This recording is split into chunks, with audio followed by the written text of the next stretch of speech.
E aí galera, então, hoje eu trouxe um conteúdo bem bacana aí pra você, então deixa seu like, inscreva-se aqui no canal. Lembre-se, se você não me conhece, me chamo Diego Oliveira, prazer, sou youtuber, ator, sou cantor, faço aí, e estudante de teatro da Universidade Federal de Alagoas, então isso é que importa, né? Isso é o que importa, e hoje trouxe esse conteúdo pra você aí que está vendo aí na exposição aí maravilhosa da nossa universidade, nessa semana acadêmica, nessa semana tudo, né? Nessa semana Fashion Gold, como diz a história, maravilhosa, que é isso. Então, e pra você que tá vendo depois que esse vídeo já estreou, então é isso. Hoje eu vou entrevistar um cara maravilhoso. Ele é tudo, ele é cenógrafo, ele é ator, ele é tudo aí que você imaginar. Ele é maravilhoso, assim, no nível aqui, ó. Então, vamos lá, né? Vou dar a palavra pra ele. Olá! Como é seu nome? Fala aí um pouco pra gente como é seu nome, o que você faz. Meu nome é Ciro Del Nero. Nossa, maravilhoso. Gente, Ciro, eu dei uma pesquisadinha aqui, né, sobre sua vida, eu apresentei, na verdade, um trabalho na faculdade que o professor Anderson passou pra mim. Não fala, né? Maravilhoso. Então, dê uma pesquisada sobre a sua vida. Mas quem tá nos assistindo ainda não sabe, e se sabe, vai saber mais agora. Então aí, Ciro, diz pra gente, quando você nasceu? Quando aí? Eu sou paulistano do Brás. Meu avô era um imigrante, chegado no início do século. E era um imigrante especial no sentido de que era um imigrante italiano não católico. Ele pertencia à igreja valdense, protestante reformada italiana. Ele veio para o Brasil com uma profissão definida, jovenzinho, ele era alfaiate, veio com um pai e um irmão. Eles, no fundo, montaram aqui a dinastia dos Del Nero. Na minha infância, eu abri a lista telefônica, haviam 2 ou 3 Del Nero. Hoje é um quarto de página. E eles ficaram localizados ali mesmo, na chegada dos imigrantes, ali perto da Estação do Norte. O Brás era a colônia italiana, hoje não é mais. E meu avô tinha uma loja de calçados em frente à Estação do Norte. Ao lado havia o Teatro Colombo, onde ele podia assistir às temporadas líricas vindas da Itália. E eu nasci atrás do Teatro Colombo, quase como um símbolo do que eu faria no restante da minha vida.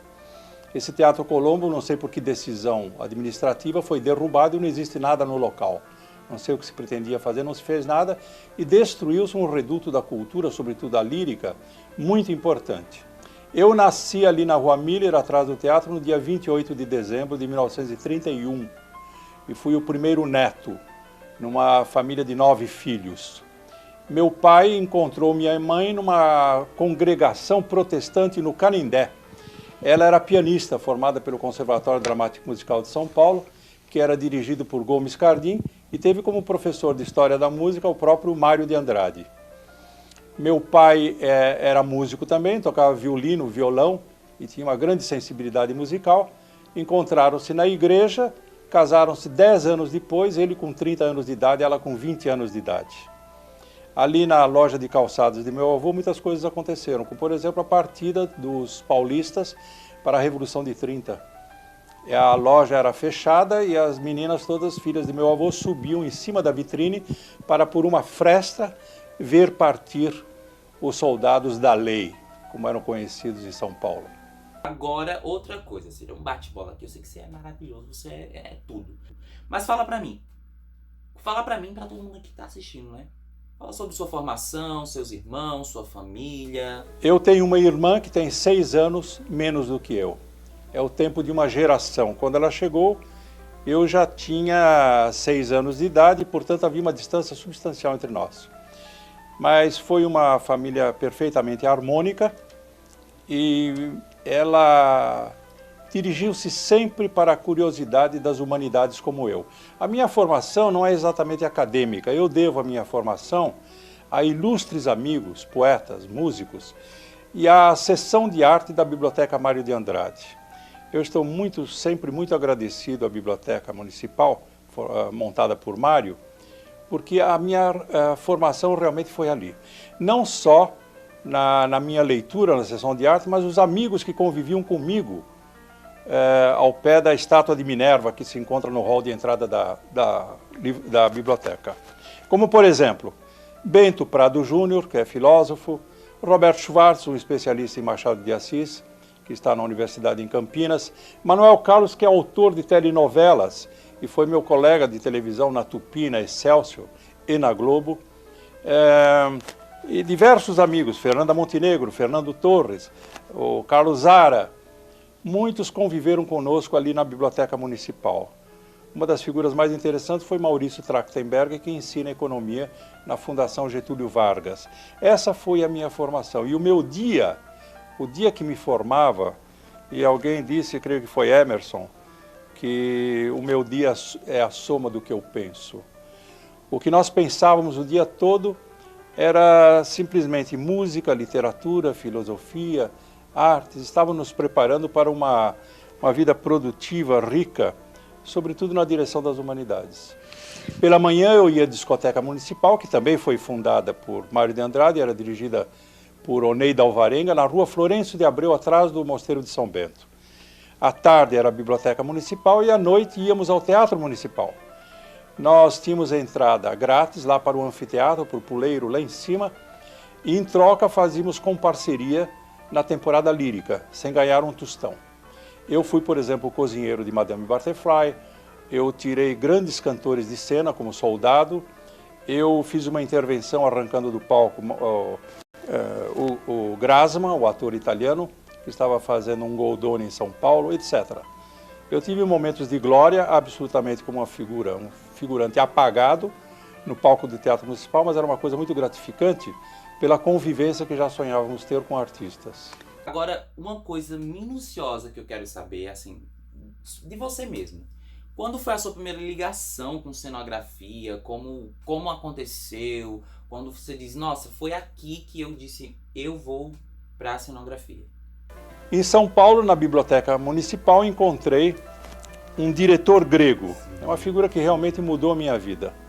Ele tinha vindo ao Brasil para conhecer o Brasil, por curiosidade. E montou um Plauto, anfitrião, uma peça do Teatro Latino. E encontrou um salão para realizar essa produção em frente à Biblioteca Municipal, na ladeira da Quirino, perto do Largo da Memória. E eu fui convidado a fazer a cenografia. Foi uma das primeiras cenografias que eu fiz para Plauto. E em seguida, Flávio Rangel, que convivia conosco na Biblioteca Municipal e tinha visto uma representação do Canto da Cotovia dirigida por Gianni Ratto e tinha se convertido ao teatro. Montou Do Mundo Nada Se Leva, uma comédia americana, com um grupo de amadores do Colégio Roosevelt. E eu fiz a cenografia. Essas foram as duas primeiras cenografias que me foram pedidas. Mas me foram pedidas por causa do meu interesse por artes plásticas e pela convivência que eu tinha com o assunto na biblioteca, na seção de arte da biblioteca. E logo depois disso, foi quando você foi para a Grécia? Em seguida, o grego voltava para a Grécia. Isso ele me contou numa segunda ou terça-feira, dizendo que ia tomar um navio de volta para a Grécia. E aquilo parecia um sonho. E eu me pus imediatamente a fazer contatos para ver se arranjavam dinheiro para pagar a passagem de navio para ir embora. Eu disse, eu vou com você, depois na Europa eu vou ver o que eu faço, porque ele me dava informações a respeito do navio, o navio da linha C, o ANA C, e consegui. E as pessoas ilustres que me ajudaram nisso foram Titino Matarazzo e outras figuras produtoras de cultura em São Paulo. No sábado de manhã entrei no navio e fui embora para a Europa. E você ficou por lá quanto tempo? Assim, uma base, ou você lembra e tal? 3 anos e voltei com 2 filhos. E na Alemanha também, né? Fui em primeiro lugar para a Grécia. Cheguei em Portugal e fomos à estação ferroviária para tomarmos um trem que atravessaria toda a Europa para entrar na Grécia pelo norte. E tive um susto de ler no vagão que eu adentrava a placa Bagdá. E Bagdá era um nome que me parecia fictício, não era possível que um vagão fosse para Bagdá. Era o famoso Oriente Express. Entrei e fiquei 3 dias dentro desse trem que ia fazendo demoradamente essa viagem, parando em estações, saindo horas depois, e cheguei no norte da Grécia, onde estive 3 meses gloriosos, tendo sido assistente do assistente do assistente no Teatro Real Grego, numa produção de uma atriz extraordinária que se chama Katina Paxinou, já morta, que foi aquela pilar do filme de Por Quem os Sinos Dobram. Era uma atriz grega com grande pathos, uma grande voz, numa produção de Medea. e eu estive presente. Depois fui em seguida, por ter me casado em Atenas com uma alemã que havia encontrado no navio, fui embora para a Alemanha, onde nos nasceram 2 filhos. E depois voltei para o Brasil depois de 3 anos. E lá? Você trabalhou com quem, assim, especificamente? Como foi? Na Alemanha eu fui procurar emprego no teatro. E trabalhei 3 anos no teatro como assistente de cenografia. E tive a felicidade de encontrar um dos 2 maiores encenadores de ópera do século. Ele era neto de Richard Wagner, o compositor, chamava-se Wieland Wagner. E além de dirigir o teatro em Bayreuth, os festivais Wagner, ele vinha fazer ópera também em Stuttgart. E eu fiz a maquete de uma ópera de Wagner, uma ópera de juventude chamada Rienzi. E conheci esse encenador, Wieland, que era um homem completo, ele só não regia a orquestra. Ele era o encenador, desenhava os figurinos, os costumes, via a representação, dirigia o balé. Era um homem de todas as artes, era um renascentista. E foi uma experiência extraordinária. Foi a minha escola, foi o meu primeiro diploma. Quando é que você volta pro Brasil? Você diz, nossa, eu vou aqui retornar pro Brasil, vou voltar e tal. Quando foi? Como? E aí eu voltei para o Brasil e tive a felicidade de encontrar minha geração 3 anos depois, estabelecida. Não deixei de trabalhar um dia só, depois da minha chegada. Cheguei e já havia trabalho para mim. E esse trabalho era com a televisão. Sim. Fiz uma exposição da pintura, que pintava na Europa, e um crítico de arte em São Paulo, Geraldo Ferraz, um grande amigo, estava naquele momento casado com a Pagu, Patrícia Galvão, musa do movimento modernista. E Geraldo me disse, Ciro, você volte imediatamente para a Europa, porque o Brasil fará de você o que ele quiser, não o que você quiser. O Brasil carrega você. Ora, como eu não tinha muita vocação para monastério, o monastério da pintura, porque um pintor tem um trabalho tão isolado, e eu gostava muito da participação dos amigos, da equipe, a televisão foi um berço, foi um campo favorável para toda essa minha disposição de um trabalho coletivo. E os meus amigos me levaram imediatamente para a televisão Record, para fazer a maquete de um programa dirigido por Nilson Travessos, escrito por Manuel Carlos, que era uma viagem à Lua. Ciro, e para finalizar esse momento que foi assim maravilhoso, assim, posso chamar de Ciro, né? Porque agora a gente já é íntimo. Esse momento, essa entrevista maravilhosa, que eu tenho certeza que todo mundo que tá nos assistindo, e que nos assistiu, que vai nos assistir, super amor. Agora, vamos ficar de pé, né? Vamos ficar de pé, só pra dar uma enxugadinha aí pra gente finalizar. Agora de pé, né? Vamos lá. Me fala um pouco sobre você, sobre sua vida, sobre seus pais, sobre tudo aí que você quiser. Quem é Ciro por Ciro? Vamos dar uma de Marília Gabriela aqui, né? Eu sou de 1931 e meus pais estavam ligados à Igreja Presbiteriana. Ser da Igreja Presbiteriana, ser um protestante em 1931, era uma coisa absolutamente insólita. As relações entre um protestante e as outras religiões eram de pavor e negação. O protestante era uma coisa mínima, a população protestante era muito pequena.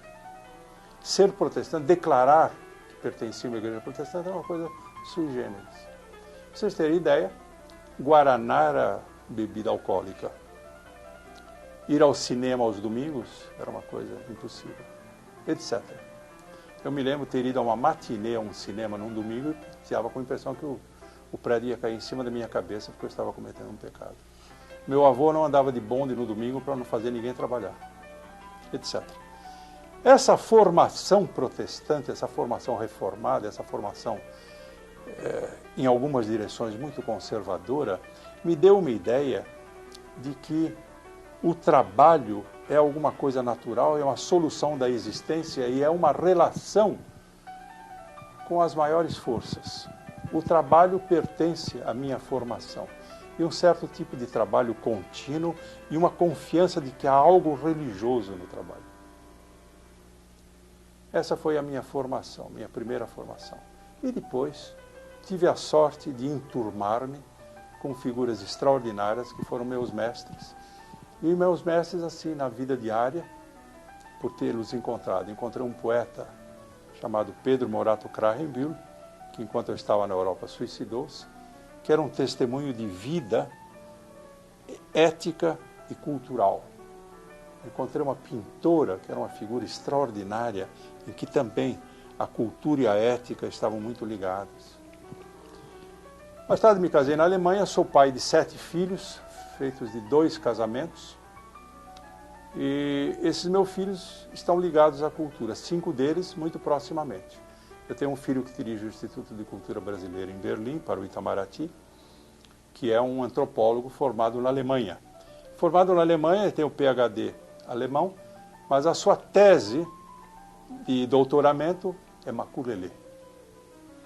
E ele tem levado artistas do interior de Pernambuco para a Europa e agora o faz profissionalmente. Ele representa a cultura brasileira na Alemanha. Tem um outro filho que estudou violoncelo aqui.